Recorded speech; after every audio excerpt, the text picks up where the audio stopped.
بات اصل میں یہ ہے کہ تقریریں کرنے والے ساتھی بات کا فیصلہ کرنے کے بجائے اس کو ایسے ہی جگہ چھوڑ دیتے ہیں جہاں مجھے بات کرنا پڑتی ہے۔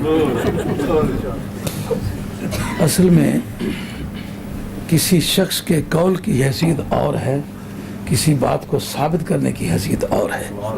حضرت سیدہ عائشہ رضی اللہ تعالیٰ عنہ کا یہ کہنا کہ ما فقد جسدہ الشریف، اس کے لیے تو یہ استدلال کافی ہے کہ اس تاریخ وہ ان کے پاس ہی نہیں تھیں، اول تو نکاح ہی نہیں ہوا تھا، اگر نکاح ہوا تھا تو پاس نہیں تھیں۔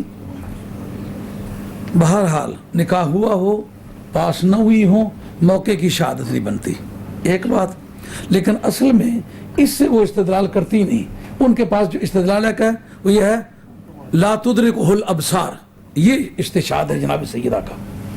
جناب سیدہ کے پاس اگر کوئی سرکار کی زبان کے بول ہوتے نا، اس کا نام ہوتا حدیث مرفوع۔ کیا نام ہے؟ حدیث مرفوع۔ حضرت سیدہ نے کوئی سرکار کی زبان کے بول نہیں بیان کیے، جس کا مطلب یہ ہے کہ اس بارے میں سرکار کی طرف سے انہیں کوئی اطلاع نہیں تھی۔ رہ جاتی ہے آیت کہ لا تدرکہ الابصار، آنکھیں اللہ کا ادراک نہیں کر سکتی۔ ادراک اور ہے، رؤیت اور ہے۔ رؤیت اس ہمارے دارالعلوم کو اس طرح سے کھڑے ہو کے دیکھے تو رؤیت ثابت ہو جائے گی۔ ادراک اس وقت تک نہیں ثابت ہوگا جب چاروں طرف سے اس کو گھیرا نہ جائے۔ ادراک کے ذاتی باری تعالیٰ تو قیامت والے دن بھی ممکن نہیں ہوگا۔ تو ادراک کی نفی سے رؤیت کی نفی کرنا یہ ایک اصولی طور پر غلط بات ٹھہرتی ہے۔ ہم کون ہیں قبول کرنے والے یا نہ کرنے والے؟ قبول اور عدم قبول کا فیصلہ پہلے ہو چکا ہوا ہے۔ وہ کہتے ہیں مثبت کو نافی پر تقدم حاصل ہے، اصولیوں کا قاعدہ ہے۔ ایک کہتا ہے دیدار ہوئی ہے، دیدار ہوا ہے، دوسرا کہتا ہے نہیں ہوا۔ تو اصولی طور پر کس کو ولیت ہونی چاہیے؟ جس نے کہا ہوا ہے۔ نفی کرنے والے کے مقابلے میں ثابت کرنے والے کی حیثیت زیادہ بہتر ہوگی۔ اور حضرت امیر معاویہ رضی اللہ عنہ کی تو بہت آخری حیثیت بنتی ہے استدلال میں، اس لیے جو متقدمین صحابہ ہیں، جو پہلے کے لوگ ہیں، جن کو سرکار کی زیادہ صحبت ملی ہے، ان کے مقابلے میں ان کے قول کی حیثیت وہ نہیں ٹھہرے گی۔ اور امت نے صحابی رسول ہونے کا مرتبہ ایک ایسا ہے جس کو آپ کبھی ٹھکرا نہیں سکتے، نہ آپ کو حق ہے اس کا ٹھکرانے کا۔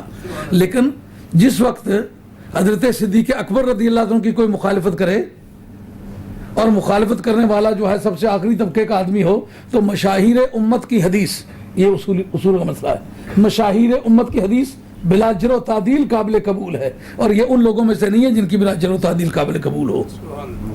حضرت عبداللہ بن عباس ان لوگوں میں سے جن کی حدیث بلا جرح و تعدیل قابل قبول ہے، ان کی حدیث بلا جرح و تعدیل قابل قبول نہیں۔ بات سمجھ گئی نہیں؟ جس کو انگریزی میں کہتے ہیں لا آف امپیونمنٹ جسٹیفیکیشن۔ اور تو ساری شکل سمجھ آ گئی نا؟ یعنی ایک بندے پر گفتگو کرنا آنے یہ گل نہیں اس نہیں پائے گی سی، ایسا یہ کمزوری ہے، یہ کمزوری ہے، اس میں نہ جرا، یہ خوبی ہے، یہ کمال ہے، اس میں نہ تعدیل۔ اس پہلے سے امپیونمنٹ، IMPUGN، امپگن لکھا جاتا ہے، امپیون پڑھا جاتا ہے، سمجھو؟ امپیونمنٹ یہ جرا ہے، جسٹیفیکیشن یہ تعدیل ہے، سمجھو؟ یعنی حضرت صدیق اکبر، فاروق اعظم، عثمان غنی، حیدر کرار، حضرت ابو ہریرہ، حضرت عبداللہ بن، یہ ان لوگوں میں سے جو مشاہیر امت ہیں۔ مشاہیر امت کی حدیث اصولیوں کے نزدیک خواہ اصول فقہ ہو یا اصول حدیث ہو، بغیر جرح و تعدیل کے قابل قبول ہے۔ Without any impugnment and justification it will have to be accepted۔ سمجھو؟ تو ان کی حدیث میں اور ان کی حدیث میں بہت بڑا فرق ہے۔ اور رہ جاتی ہے بات یہ کہ جسمانی نہیں ہوئی، پہلے تو قرآن مجید کے اندرونی شہادت اس کا رد کرتی ہے۔ اسرا بعبدہ، عبد کا اطلاق لغات عرب میں، اصطلاحات شرع میں نہ صرف روح کے لیے آتا ہے، نہ صرف بدن کے لیے آتا ہے، روح اور بدن دونوں اکٹھے ہوں تو آتا ہے۔ اس کا مطلب قرآن مجید کے اندرونی شہادت یہ کہہ رہی ہے، یہ جس نے سوچا غلط سوچا خواہ کوئی بھی ہے۔ ایک بات، دوسرا لفظ سبحانہ سے جو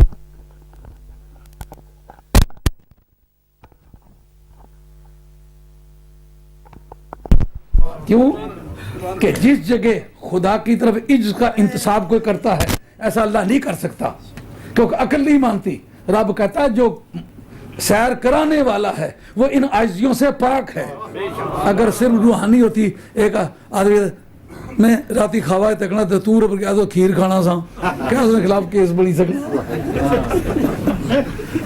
کچھ نہیں کر سکتے نا خواب ہے میں کھاوا ہے تکنا بادشاہ بڑی کیا تو ہمیں کریلے کارنا بڑھ دے. اگر خواب کی بحث ہوتی تو کفار انکار ہی نہ کرتے. کفار کا انکار بتاتا ہے کہ جسمانی ہوئی ہے, اگر روحانی ہوئی ہوتی تو انکار ہی نہ ہوتا. پھر ان کا یہ سوال جو بخاری کا اندرونی متن ہے وہ کہتے ہیں اگر تو گیا ہے تو بتا بیت المقدس کیسا ہے. سمجھ آئی بات؟ وہ گلاں پلے پہنیاں پہنیاں کہ نہیں, یہ 400 600 800 میل سفر کری آئے ہوئے ساتھیوں. میں تو مسکین آدمی دینے جو کا کچھ نہ, مگر میرے دل تے بڑا نقش ہے اس گلا نا. یہاں سے جب واپس جاؤ تو کوئی ایسی دولت لے کے جاؤ کہ زندگی بھر وہ آپ کو کام دے. جس وقت کفار نے یہ بات کہی تھی کہ اگر تو گیا ہے تو تو بیت المقدس کا نقشہ بتلا, مٹیریل کون سا لگا ہے, کھڑکیاں کتنی ہیں, روشن دان کتنے ہیں, ہائٹ کتنی ہے, دروازے کتنے ہیں, رقبہ کتنا ہے, یہ خواب والے سے پوچھتے ہیں. اگر کوئی کہے میں رات کو مدینہ شریف گیا, میں نے 10 آج ایک ہی رات کی ہے تو واپس آ گیا ہوں, آپ اس کو کہیں گے کعبہ شریف کا نقشہ بتلاؤ, کہا خواب میں گیا مجھے کیا پتا نقشہ کیسا ہے. ان سے سوال کرنا اور بخاری کا اندرونی متن ہے. سرکار نے یہ نہیں فرمایا میں نے خواب میں دیکھا ہے تو میں کیا کروں. آپ فرماتے ہیں میں ایسا متردد ہوا کہ زندگی میں ایسا تردد کبھی نہیں ہوا. یہ رسول قائدین جو تھے بچو تنگ پہ ہوئے تھکی گئے نا, ساری بات نہیں تھکتی جو آپ کو مل رہا. مول صاحب یہ غلط فہمی تساں کی اسے ایمان نہ کدے تو اپنا پیرانی توڑ میں لائی دیو نا, آخو اکھی جبائی کہ میں قسم پروردگار نہیں پائی نہیں پتہ ہے تمہیں سرکار نے رشتے نے تحت آئے ہو. میں تو ایک مسکین انسان ہے, کیا میری ہستی ہے, نہ کوئی میرا مقام ہے نہ کوئی میری ہستی ہے. میں آپ لوگوں کی دل سے عزت کرتا ہوں, خدمت کے قابل تو ہوں نہیں.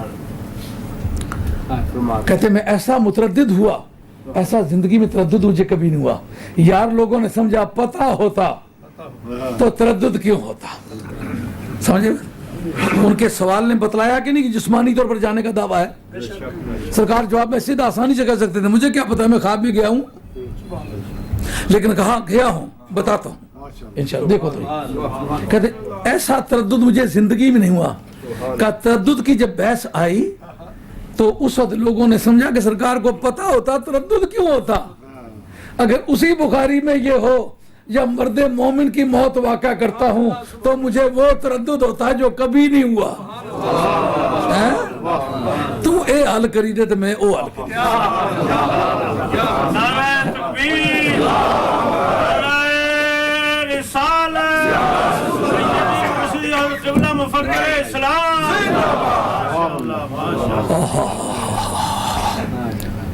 کہتے ہیں کہ غیب جانتے تھے تو اس کو لایا کیوں گیا.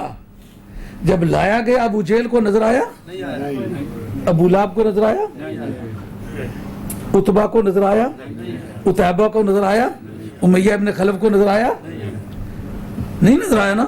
کیوں نظر نہیں آیا کہ وہاں آ کے بھی غیب ہی میں رہا, نظر اسے ہی آیا جو غیب جانتا تھا. بتاتے یہ ثبوت ہے اس بات کا کہ جسمانی. اب اس کو زیادہ بحث کچھ آگے لے جائیں تو پھر دوسرے جو جن سے مجھے بھی کچھ سیکھنا ہے وہ زیادہ لیٹ ہو جائیں گے.